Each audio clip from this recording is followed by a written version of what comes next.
not fully formed a complete answer to, but I'll at least give you a flavor of what we think is causing the particle convergence and coalescence.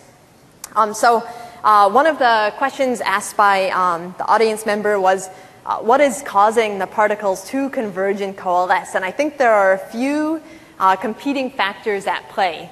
One of which is thermal factors.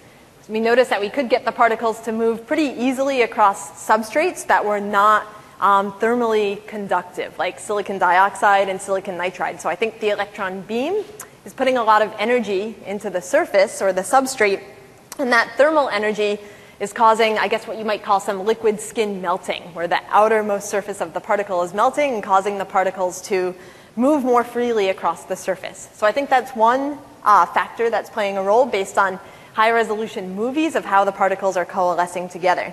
Another factor that you mentioned is electrostatic forces, like van der Waals interaction. So as you're using the electron beam to move the particle, you're simultaneously exciting plasmon resonances, which create these local dipoles, which can instantaneously provide kind of an attractive force to pull the particles together. And when the particles are very close, I think that sort of attraction is playing a role. So once you've got the particles within about maybe, I don't know, half an angstrom or so, like about a lattice constant or just a little bit more, the particles do coalesce a little more quickly. So those electrostatic interactions are playing a role.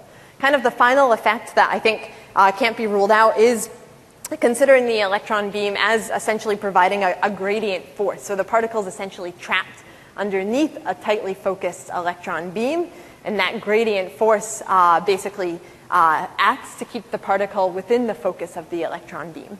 So based on the data we have right now, I think those three competing forces all play a role in how the particles are